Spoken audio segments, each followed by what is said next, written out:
بسم اللہ الرحمن الرحیم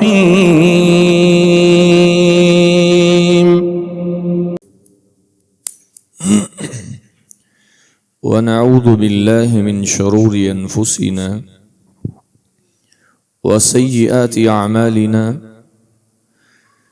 من يهده الله فلا مضل له ومن يضلله فلا هادي له وأشهد أن لا إله إلا الله وحده لا شريك له أن محمدا عبده ورسوله يا أيها الذين آمنوا اتقوا الله حق تقاته ولا تموتن إلا وأنتم مسلمون يا أيها الناس اتقوا ربكم الذي خلقكم من نفس واحدة وخلق منها زوجها وبث منهما رجالا كثيرا ونساء واتقوا الله الذي تساءلون به والأرحام إن الله كان عليكم رقيبا يا أيها الذين آمنوا اتقوا الله وقولوا قولا سديدا يصلح لكم أعمالكم ويغفر لكم ذنوبكم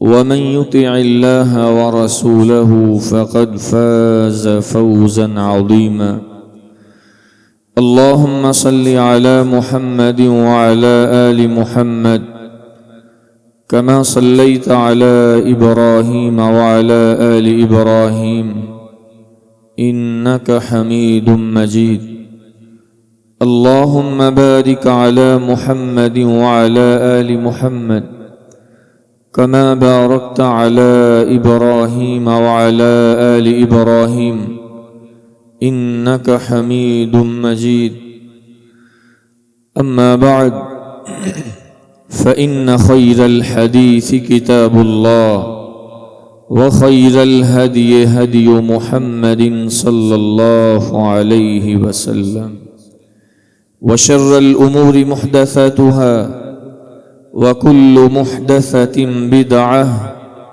وكل بدعة ضلالة وكل ضلالة في النار أعوذ بالله السميع العليم من الشيطان الرجيم بسم الله الرحمن الرحيم وقال ربكم ادعوني أستجب لكم إن الذين يستكبرون عن عبادتي سيدخلون جهنم داخرين وقال النبي صلى الله عليه وسلم الدعاء هو العبادة ذی وقار و ذی احتشام معزز سامعین گرامی قدر، ہمہ قسم کی حمد و ثنا کے پاک اور منزہ کلمات اس خالق حقیقی کو اچھے لگتے ہیں جو ہم سب کے خالق و مالک و رازق بھی ہیں۔ حمد و ثنا کے بعد درود و سلام کی برکھا برسے سرور کونین خاتم النبیین جناب محمد الرسول اللہ صلوات اللہ وسلام علیہ کی ذات اقدس پر۔ شیر دل بوڑھو، پھول دل بچوں اور پردے کے اندر بیٹھنے والی معززات، مکرمات، ماؤں بہنوں اور عزیز بیٹیوں، رمضان المبارک کا یہ ماہ مقدس اپنی آب و تاب سے، رحمتوں کے انبار سے، مغفرتوں کی تسلیوں کے ساتھ ہمارے اندر سے گزر رہا ہے۔ یوں تو اس کا ایک ایک لمحہ بڑا قیمتی ہے، انسان کو ہر اس کے لمحے کی قدر کرنی چاہیے۔ کرنے کو عبادات بڑی ہیں، اور اللہ رب العزت نے عبادات کے اوقات بھی مقرر کر دیے۔ نماز کی باری آئی، ان الصلاۃ کانت علی المؤمنین کتابا موقوتا، اللہ رب العزت نے پانچوں نمازوں کا وقت مقرر کر دیا۔ اس سے آگے پیچھے کوئی آدمی نماز پڑھنا چاہے، ظہر کی نماز کو مغرب کے وقت نہیں پڑھ سکتا، مغرب کی نماز کو فجر کے وقت نہیں پڑھ سکتا۔ رسول اللہ صلی اللہ علیہ وسلم کے اوپر جو دین نازل ہوا، حج انسان کے لیے بہت بڑا فریضہ ہے، لیکن اللہ نے فرمایا الحج اشہر معلومات، حج کے بھی اللہ نے چند مہینے مقرر کر دیے ہیں، سارا سال آدمی حج نہیں کر سکتا۔ رمضان المبارک کا مہینہ آتا ہے، روزوں کی بڑی عظمت ہے، بڑی بلندی اور رفعت ہے، لیکن جو عظمت اس رمضان کے مہینے کو حاصل ہے وہ سال بھر کے دوسرے ایام کو حاصل نہیں ہے۔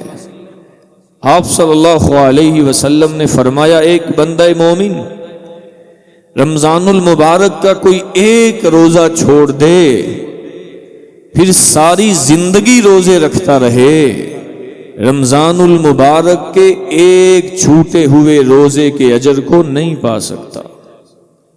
اتنا اجر ہے رمضان المبارک کے مہینے کے اندر روزے رکھنے کا، لیکن ایک پیریڈ مقرر ہے، ایک لمٹ طے ہے، ہم اس کے اندر اپنی زندگی کو گزار رہے ہیں۔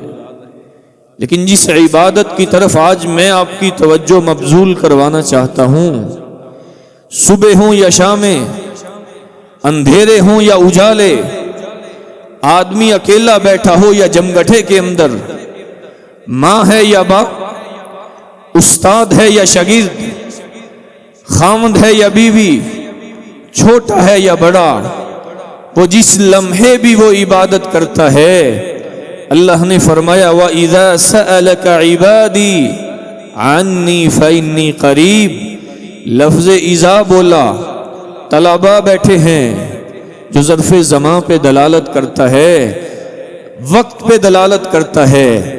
میرے بندو 24 گھنٹوں کے اندر جس وقت بھی میں اللہ کو پکارو گے، میں اللہ تمہاری دعا کو قبول فرما لوں گا۔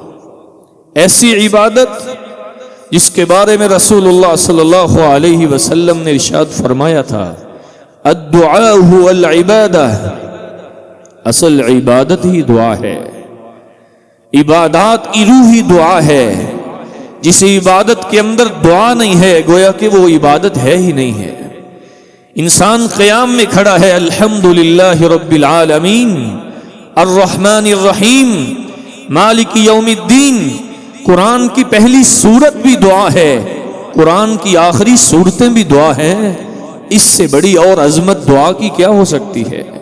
رسول اللہ صلی اللہ علیہ وسلم نے ارشاد فرمایا لوگوں کے ہاں معزز لوگ ہو سکتے ہیں، لوگوں کے ہاں عزت والی جگہ ہو سکتی ہیں، لوگوں کے ہاں عزت والے مقام ہو سکتے ہیں، کہا لیس شیء اکرم علی اللہ من الدعاء، دنیا جہان کی ساری عبادتیں ایک طرف ہو جائیں، اللہ کو جو سب سے زیادہ عزت والی عبادت لگتی ہے اس کو دعا کہا جاتا ہے۔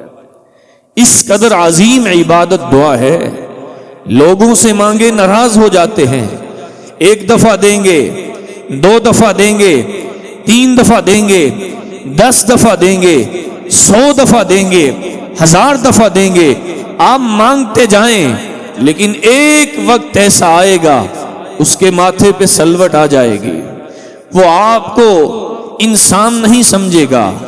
غربت انسان کو کفر تک پہنچا دیتی ہے، انسان سے مانگتا ہے، بندہ ناراض ہو جاتا ہے۔ میرے رب کے رسول نے ارشاد فرمایا تھا، اللہ نے خود ارشاد فرمایا ہے من لم يسأل اللہ یغضب علیہ، میرے بندوں سے مانگتے ہو ناراض ہو جاتے ہیں، میں اللہ سے نہ مانگو گے میں اللہ تم سے ناراض ہو جاؤں گا۔ دیکھنا خالق اور مخلوق کا تعلق کیا ہے، عابد اور معبود کہا کس کو جاتا ہے، خدا اور مخلوق کہا کس کو جاتا ہے، یہ تعلق انسان کا اللہ کے ساتھ کس حد تک ہونا چاہیے۔ انسان جہاں بھی بیٹھا ہو، ہر انسان کے دل میں ایک خواہش انگڑائیاں لے رہی ہوتی ہے۔ کوئی یہ کہے میں اللہ سے کوئی دعا نہیں کرتا، مجھے دعا کی کوئی ضرورت نہیں ہے، مجھے ایسا دنیا کے اندر کوئی انسان نظر نہیں آئے گا، وہ کافر ہے یا مسلمان۔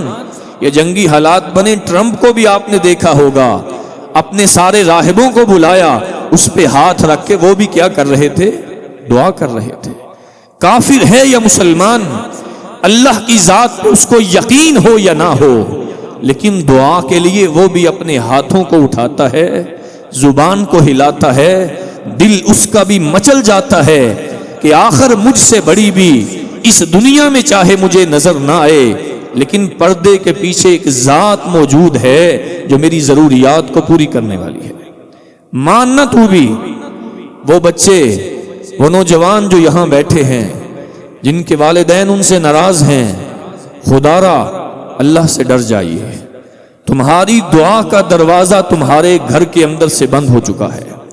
دنیا جہان کے کروڑ ولی ایک طرف ہو جائیں اور ماں اور باپ کے ہاتھ اگر اولاد کے لیے اٹھ جائیں، اس سے بڑی عظمت کوئی نہیں ہے۔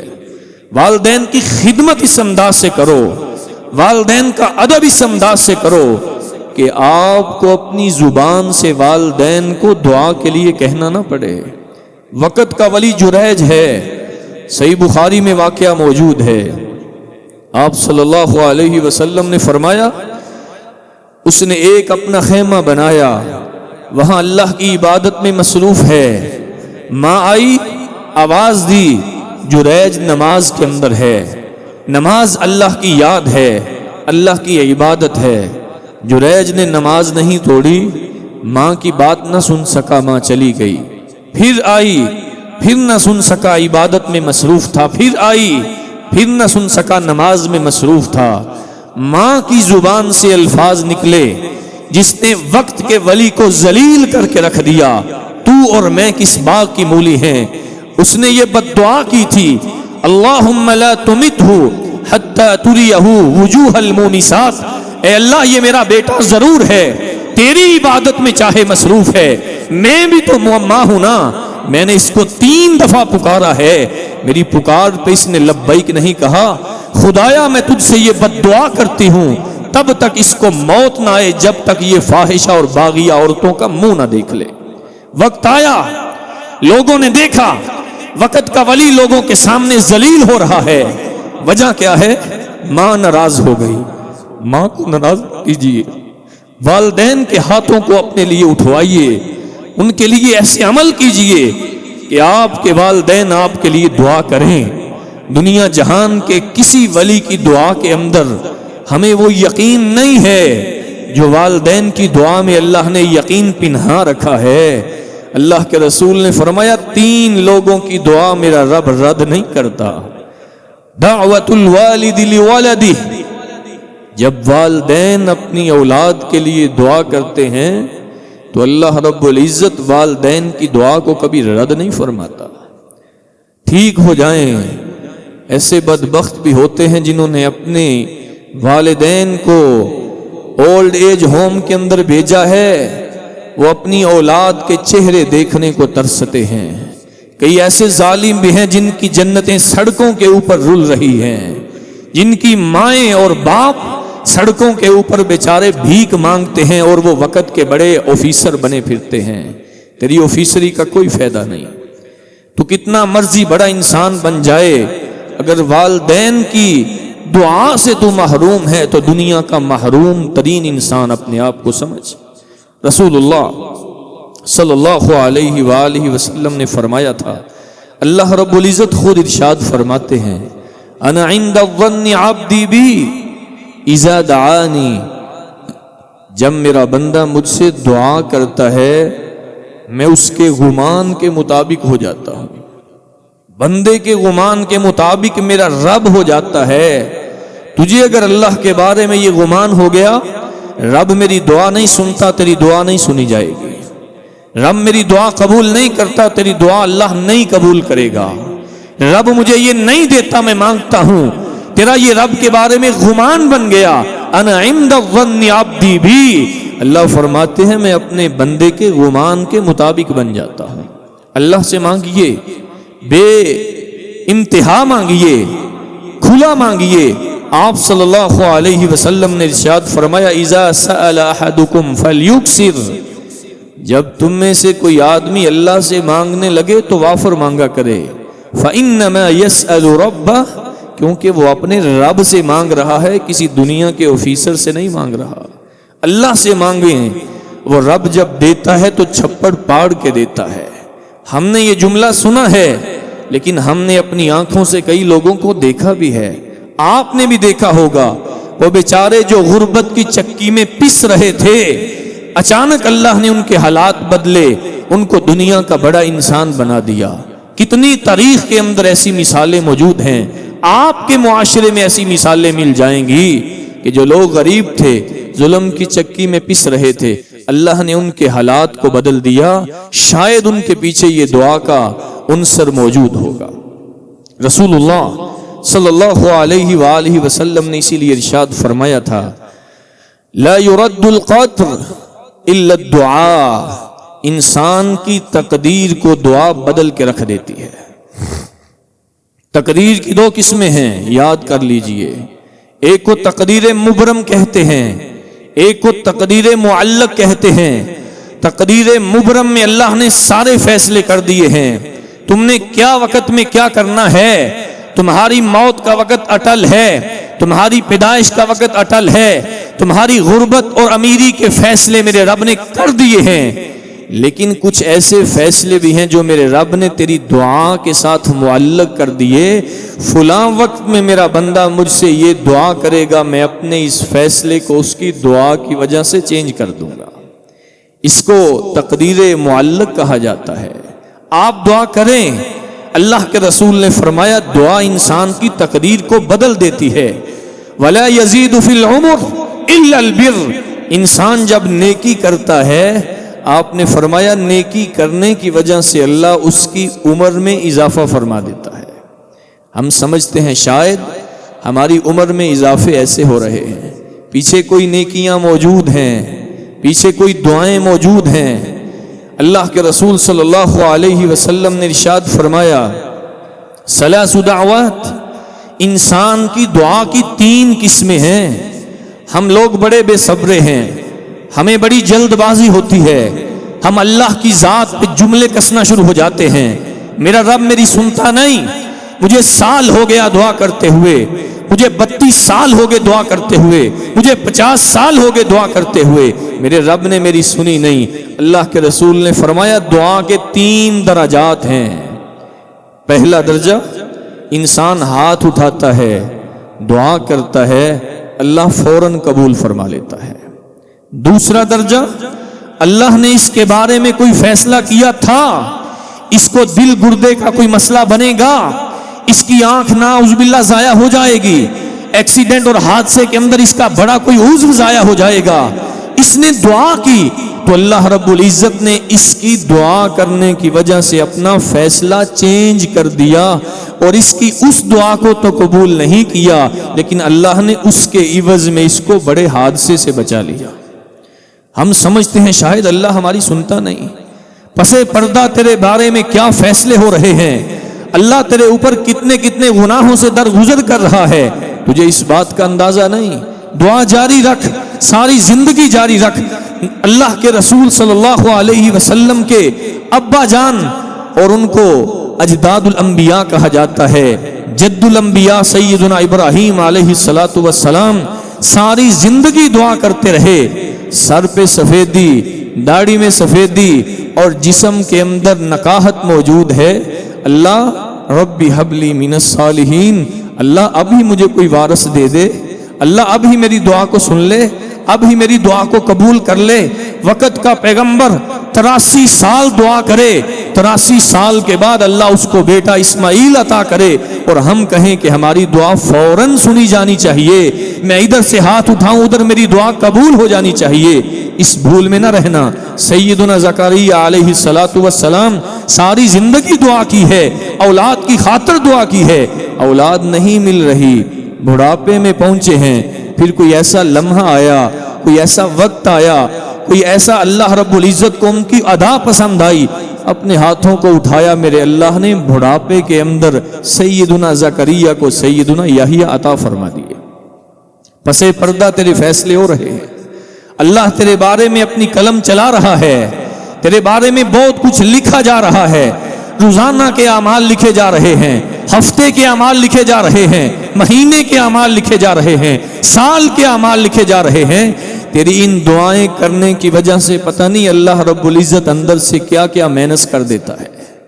رسول اللہ صلی اللہ علیہ وسلم نے فرمایا تیسری صورت، انسان جب اللہ سے دعا کرتا ہے اللہ رب العزت اس کو آخرت کے لیے ذخیرہ کر دیتے ہیں۔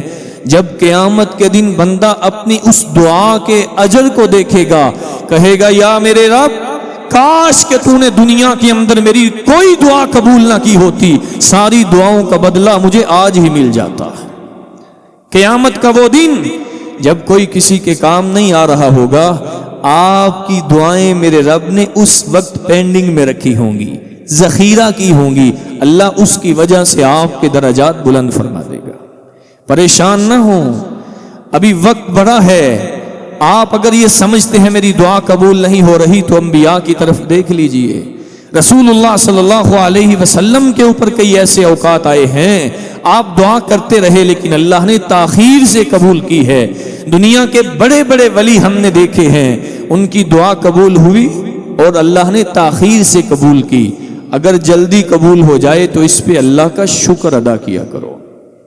رسول اللہ صلی اللہ علیہ وآلہ وسلم نے دعا کے کچھ آداب ہمیں بتائے ہیں۔ سب سے پہلا ادب یہ ہے کہ آپ جب اللہ سے دعا کریں تو اخلاص کے ساتھ، آپ کی نیت میں فطور نہیں ہونا چاہیے۔ فَادْعُوا اللَّهَ مُخْلِصِينَ لَهُ الدِّينَ، اللہ سے دعا کرنی ہے تو اس اخلاص اور اس دل کی اتھاہ گہرائیوں کے ساتھ کریں کہ آپ کو قبولیت کا پورا یقین ہونا چاہیے۔ اور رسول اللہ صلی اللہ علیہ وسلم نے جو حدیث بیان کی، امام بخاری پہلے نمبر پہ لے کر کے آئے، انما الاعمال بالنیات، آپ کی عبادات کے تمام اعمال کا دار و مدار آپ کی نیتوں پر ہے۔ نیت کے اندر اگر اخلاص موجود ہے تو اللہ رب العزت آپ کی دعا کو قبول فرمائیں گے۔ دوسرا ادب یہ ہے، رسول اللہ صلی اللہ علیہ وسلم نے جو بتایا، جب دعا کریں تو قبلہ رخ ہو کر کے بیٹھ کے دعا کیا کریں۔ ہم لوگوں کا بڑا ادب کرتے ہیں، معذرت کے ساتھ کسی کو اگر کسی وکیل یا جج کے سامنے پیش ہونا ہو، وہاں پہ اس کا کیا عمل ہوتا ہے؟ صبح بھی الارم لگا ہوا ہے، وکیل یا جج کے سامنے پیش ہوا ہے، موبائل سائلنٹ پہ کر دیا ہے، اندر گیا ہے تو بسا اوقات موبائل باہر جمع کروا کے جاتا ہے، کہیں بیل نہ ہو جائے، وہ ناراض نہ ہو جائے۔ جس رب کے سامنے جانا ہے جو ساری کائنات کا رب ہے، شہنشاہوں کا شہنشاہ ہے، اس سے مانگنے کا بھی ہمیں کوئی ادب آنا چاہیے۔ دوسرا ادب یہ ہے کہ جب دعا مانگیں قبلہ رخ ہو کر کے مانگیں۔ رسول اللہ صلی اللہ علیہ وسلم سے سیدنا ابو بکر نے یہ بات بیان کی ہے، بدر کا میدان ہے، سامنے کافر کھڑے ہیں، 313 میرے نبی کے چند صحابہ اللہ کے رسول لے کر کے میدان میں حاضر ہوئے، خدا کی بات پہ لبئی کہا۔ کسی کے پاس تیر ہے تو چلانے کے لیے کمان نہیں ہے، کمان ہے تو چلانے کے لیے تیر نہیں ہے، کسی کے پاس ڈھال ہے تو سامنے چلانے کے لیے تلوار نہیں ہے، تلوار ہے تو دفاع کرنے کے لیے ڈھال نہیں ہے۔ نبی کے صحابہ بے سر و سامان اپنے اللہ اور اس کے رسول کی بات کو مانتے ہوئے بدر کے میدان میں کھڑے ہیں۔ میرے نبی قبلہ رخ ہو گئے، ساری رات اللہ سے دعا کی، اے میرے رب ان تہلک ہذہ العصابہ فلن یعبد الی یوم القیامہ، میرے رب یہ مٹھی بھر میرے صحابہ تجھے ماننے والے اگر آج یہ شہید ہو گئے، قیامت تک اس روئے زمین پہ تیرا نام لینے والا کوئی نہیں ہوگا۔ اللہ کے رسول دعا پہ لگے ہیں، التجا پہ لگے ہیں، آہوزاری جاری ہے. آپ کی وہ کالی کمری جس کو اللہ نے کبھی یا ایھا المدثر کہا, کبھی یا ایھا المزمل کہا, وہ سرکتی ہے, نیچے گر گئی. سیدنا ابو بکر کی نظر پڑی, بھاگ کے آئے. میرے ماں باپ آپ پہ قربان ہو جائیں, اللہ کے رسول آپ نے اللہ سے اتنا مانگا ہے, اب مجھے یقین ہو گیا ہے اس بات کا, اب اللہ رب العزت ہمارے حق میں صحیح فیصلے فرمائے گا, آئیے میدان میں ہم لڑتے ہیں. رسول اللہ قبلہ رخ بیٹھ کر کے دعا کر رہے تھے. دعا کا یہ ادب ہے. پھر ہوا کیا جب اللہ کے رسول نے قبلہ رخ ہو کے دعا کی ہے؟ جب مسلمان چند تھے, کافر ہزار کی تعداد میں تھے, اللہ رب العزت نے فتح دی تو کن کو؟ مسلمانوں کو. دعا کا ادب ہمیں آنا چاہیے. اور رسول اللہ صلی اللہ علیہ وسلم نے تیسرا ادب بیان کیا, جب دعا کریں ہاتھوں کو اٹھا کے دعا کیا کریں. ہم بڑے متکبر لوگ ہیں, ہم اللہ سے بھی مانگنا چاہیں تو ہمارے دل صحیح مطمئن نہیں ہوتے کہ ہم اللہ سے کیسے مانگیں. ہاتھوں کو اٹھا لیا کریں, اس میں کوئی شرم نہیں ہے. لوگوں کے سامنے ہاتھ پھیلانے کی بجائے سارا دن یس سر, اوکے سر, جی سر, نو سر یہ کرتے کرتے سارا دن گزار دیتے ہیں.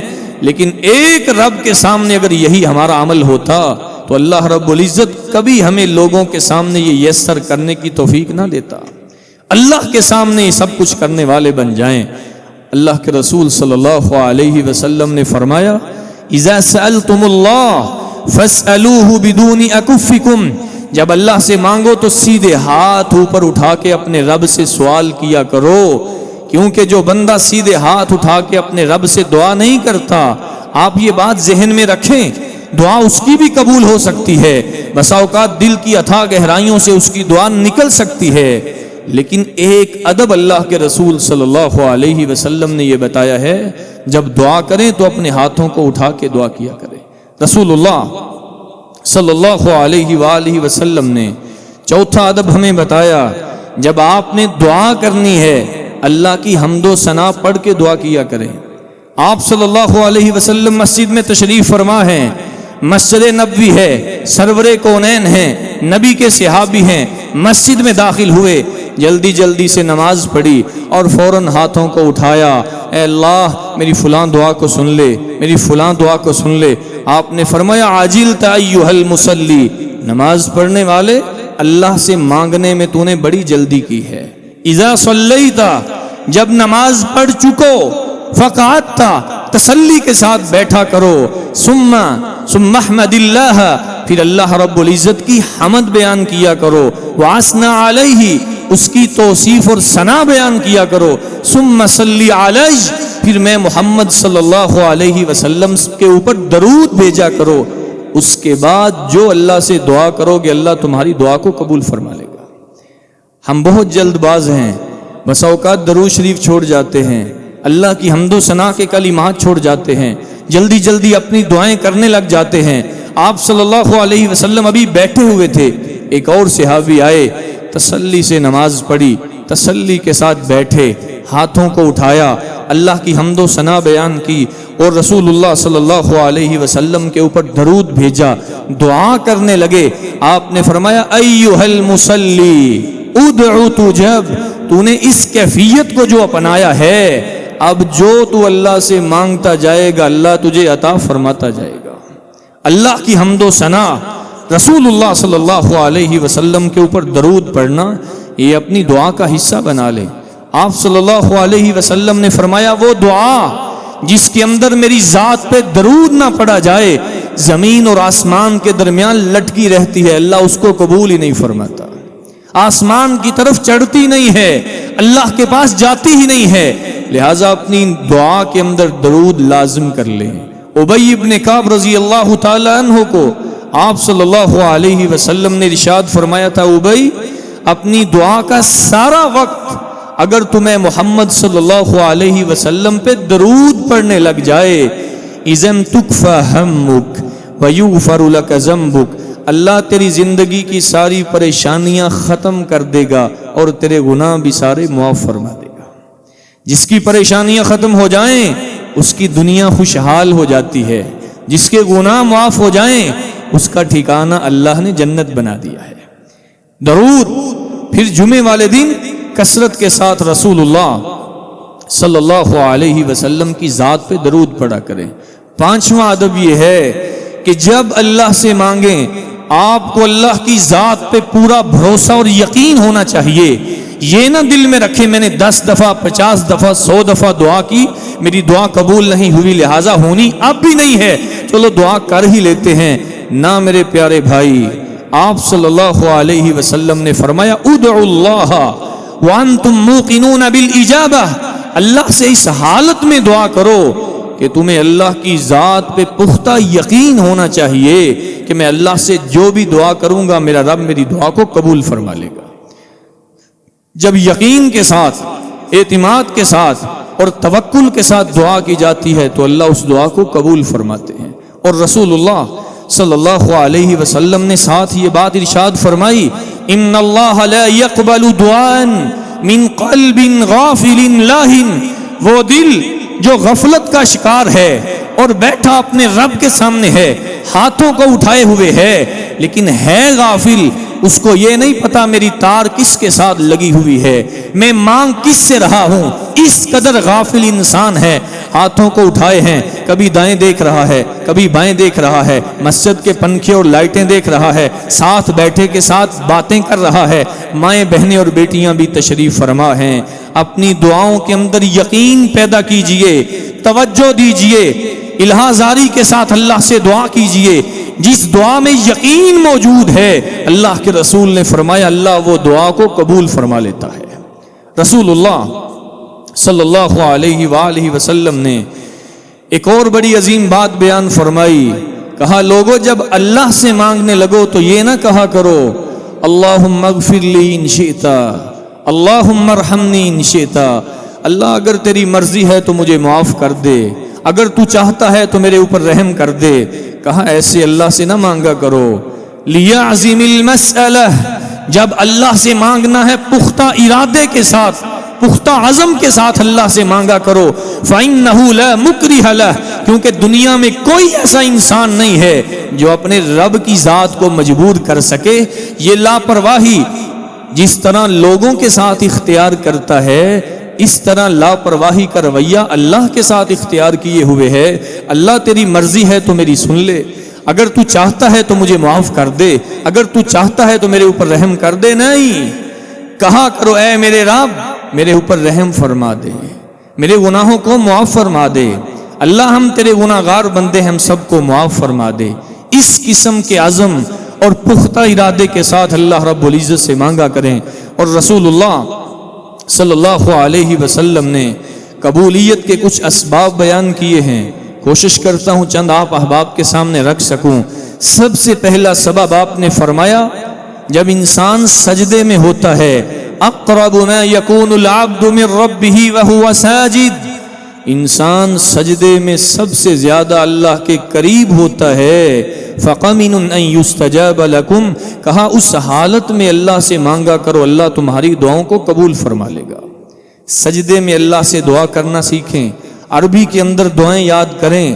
ہم نے بہت سمریاں یاد کی ہوئی ہیں، بڑے مضمون ہم نے یاد کیے ہوئے ہیں، بڑے کویشچن کے آنسر ہمیں آتے ہیں، لیکن کچھ دعائیں بھی عربی میں ہمیں آنی چاہیے، چاہے اپنی ضرورت کی ہی یاد کر لیں، عربی میں یاد کر کے سجدے میں پڑھ کے اس رب کے سامنے گر پڑیں، اللہ تیرا بندہ ہوں، تیرے در پہ آیا ہوں، یہ پیشانی آج تک کسی کے سامنے نہیں جھکائی میرے رب، جب تیرا در چھوڑ کے میں کبھی کسی کے در پہ گیا نہیں تو پھر میں تجھ سے ہی مانگتا ہوں مجھے عطا فرما دے۔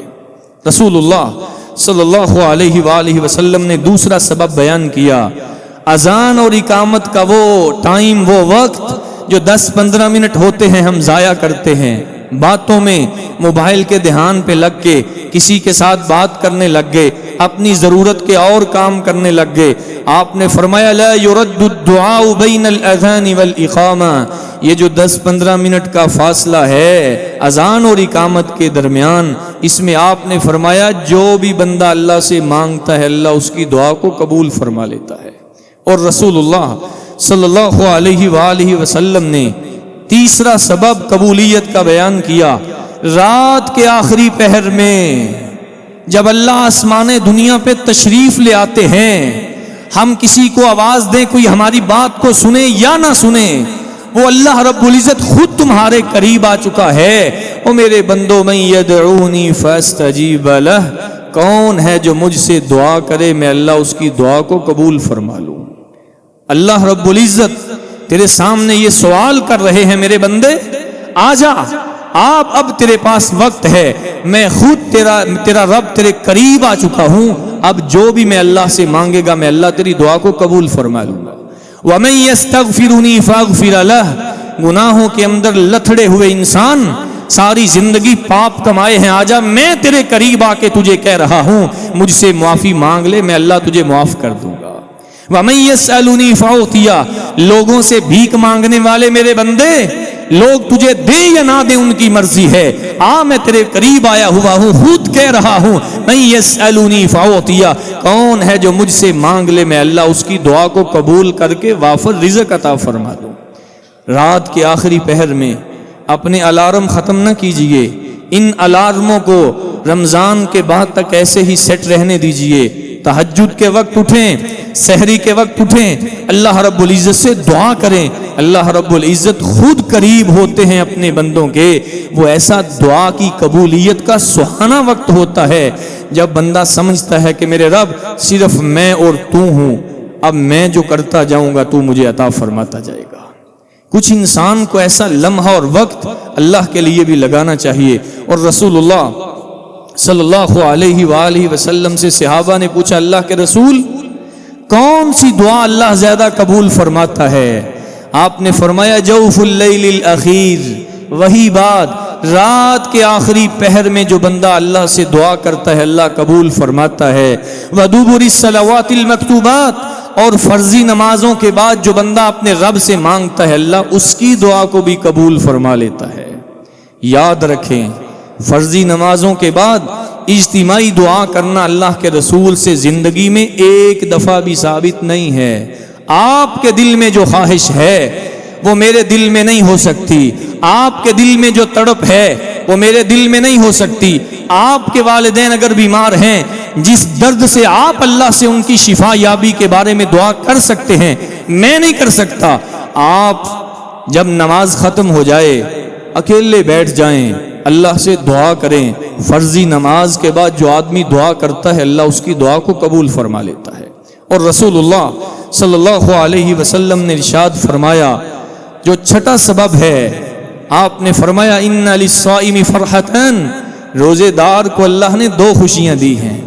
ایک جب وہ افطاری کے وقت بیٹھتا ہے اللہ سے دعا کرتا ہے اللہ اس کی دعا کو قبول فرما لیتا ہے، اور دوسری خوشی جب قیامت کے دن وہ اپنے رب سے ملاقات کرے گا اور اللہ فرمائے گا میرے بندے الصوم لی وانا اجزی بھی، تو نے روزہ میرے لیے رکھا تھا، اس کی جزا میں رب تجھے آج خود دوں گا۔ جب اللہ اپنے بندے کو روزے کی جزا دے گا وہ اس جزا کو دے کے اللہ کے سامنے مسکرائے گا، خوش ہوگا، اور اللہ اس کو جنت کا داخلہ باب الریان سے عطا فرما دے گا۔ رسول اللہ صلی اللہ علیہ وآلہ وسلم نے اور ایک ساتواں سبب بھی بیان کیا ہے دعا کی قبولیت کا۔ آپ نے فرمایا جمعے کا دن فیہ ساعۃ لا یوافقها عبد مسلم، اس جمعے کے دن ایک ایسی گھڑی ہوتی ہے، بندہ اس گھڑی کے اندر جو اللہ سے مانگتا ہے اللہ اس کی دعا کو قبول فرما لیتا ہے۔ امام ابن حجر رحمہ اللہ نے اس گھڑی کے بارے میں 42 اقوال ذکر کیے ہیں۔ کسی نے کہا امام منبر پہ بیٹھ جائے اس گھڑی کا آغاز ہو جاتا ہے، کسی نے کہا اس کے بیٹھنے سے لے کر کے اٹھنے تک یا نیچے اترنے تک اس گھڑی کا وقت رہتا ہے، کسی نے کہا امام کے منبر پہ بیٹھنے سے لے کر کے عصر تک اس گھڑی کا وقت رہتا ہے۔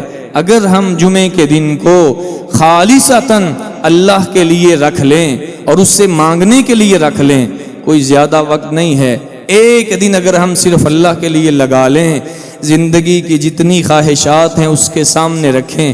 اس کے نبی نے کہا ہے جس نے کبھی دنیا میں جھوٹ نہیں بولا، اس رب کے حکم سے اس نے سب سچ دنیا تک پہنچایا ہے۔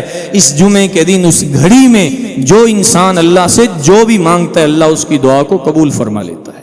اور رسول اللہ صلی اللہ علیہ وآلہ وسلم نے ایک اور سبب بیان کیا، کہا جب اللہ سے مانگو تو اس کے اسماء حسنہ کا واسطہ دے کے مانگا کرو۔ اے اللہ تو غفور الرحیم ہے، میرے گناہوں کو معاف فرما دے۔ اے اللہ تو رزاق ہے، مجھے رزق عطا فرما دے۔ اے اللہ تو وہاب ہے، میرے پاس اولاد نہیں ہے، مجھے اولاد عطا فرما دے۔ اللہ کے اسماء حسنہ کا واسطہ دیں۔ اور آپ صلی اللہ علیہ وسلم نے فرمایا تھا الدو بیا ذل جلال والاکرام، یا ذل جلال والاکرام اللہ کا اتنا پیارا نام ہے، اس کے ساتھ خوب گڑ گڑا کے اللہ سے دعا کیا کرو، اللہ دعا کو قبول فرما لیتا ہے۔ اور رسول اللہ صلی اللہ علیہ وآلہ وسلم نے ایک اور سبب بیان کیا، اپنے نیک اعمال کا واسطہ دینا۔ اے اللہ تجھے میرے رکھے ہوئے ان روزوں کا واسطہ ہے، میری دعا کو قبول کر لے۔ میں نے یہ جو قرآن کی تلاوت کی ہے اس مہینے میں، اللہ اس کا واسطہ ہے، قبول فرما لے۔ اللہ میں نے ابھی جو نماز پڑھی ہے، نماز کے بعد اگر آدمی بیٹھا ہے، اللہ جو میں نے ابھی نماز پڑھی ہے تیرا حکم مانتے ہوئے پڑھی ہے، اے اللہ تجھے میری اس نماز والے نیک عمل کا واسطہ ہے، میری فلاں دعا کو قبول فرما لے۔ غار میں پھنسے ہوئے 3 لوگوں نے اپنے نیک اعمال کا واسطہ دیا تھا، اللہ نے پتھر پیچھے کر کے ان کو غار سے رستہ دے دیا تھا۔ دعا قبول ہوتی ہے اگر انسان دعا کرنے والا ہو۔ آخری سبب جس سے انسان کی دعا قبول ہوتی ہے وہ یہ ہے کہ آدمی اپنے اس بھائی کے لیے دعا کرے جو اس کے پاس موجود نہ ہو۔ پاس بیٹھا ہوا ہو تو ریاکاری تو آ ہی جاتی ہے، پاس بیٹھا ہوا ہو تو اس کا نام تو منہ سے نکل ہی جاتا ہے۔ جب وہ پاس موجود نہیں ہے اس کے لیے ہاتھوں کو اٹھا کے دعا کریں، اے اللہ میرا فلاں بھائی مجبور ہے، اس کی مجبوریوں کو میرے رب ختم فرما دے، اپنی طرف سے آسانیاں پیدا فرما دے، اس کے پاس اولاد نہیں اولاد دے دے، رزق نہیں ہے رزق دے دے۔ آپ نے فرمایا پھر ہوتا یوں ہے عند رأسہ ملک مؤکل، اس بندے کے سر کے پاس ایک اللہ نے فرشتہ مقرر کیا ہوتا ہے، جو یہ اپنے بھائی کے لیے مانگتا ہے فرشتہ اللہ سے اس کے لیے مانگتا ہے، اے اللہ جو یہ اپنے بھائی کے لیے مانگ رہا ہے تو اس کو بھی عطا فرما دے۔ یاد رکھیں میری اور آپ کی دعا کی قبولیت میں شک ہو سکتا ہے، جس فرشتے کو اللہ نے مقرر کیا ہے اس کی قبولیت میں شک نہیں ہو سکتا۔ آپ بھائیوں کے لیے دعا کریں، اللہ آپ کو دیتا جائے گا۔ سیدنا ابو درداء رضی اللہ تعالیٰ کے بارے میں آتا ہے غالباً ان کے 380 دوست تھے۔ کتنے دوست؟ 380 دوست۔ اپنی دعا کے اندر 380 دوستوں کا نام لے لے کر کے دعا کرتے تھے، کبھی اپنے لیے انہوں نے نہیں مانگا تھا، ان کے لیے مانگتے تھے، اللہ ان کے گھر میں وہی سب کچھ عطا فرما دیا کرتا تھا۔ عدم قبولیت کے 2 سبب ہیں میں آپ کے سامنے رکھنا چاہتا ہوں۔ پہلا یہ سبب ہے حلال کمائی کھانا شروع کر دو، حرام سے باز آ جاؤ۔ جو حرام کھاتا ہے اللہ اس کی دعا کو قبول نہیں کرتا۔ دوسرا سبب نیکی کا حکم دینا اور برائی سے منع کرنا، یہ ساری امت کا فریضہ ہے، یہ صرف علماء کا کام نہیں ہے، ہم نے صرف علماء کا کام سمجھا ہوا ہے، یہ ساری امت کا فریضہ ہے۔ اگر ہم اس فریضے سے رک گئے تو اللہ ہماری دعاؤں کو قبول نہیں کرے گا۔ تیسرا سبب، اگر انسان کوئی گناہ کی دعا کرے یا اپنے رشتہ داری کو توڑنے کی دعا کرے، اللہ وہ دعا کو قبول نہیں فرماتا۔ خالق و مالک سے دعا ہے اے میرے رب ہم سب کے گناہوں کو معاف فرما، اپنے نیک بندوں کے اندر ہمیں شامل فرما۔ وآخر دعوانا الحمدللہ رب العالمین۔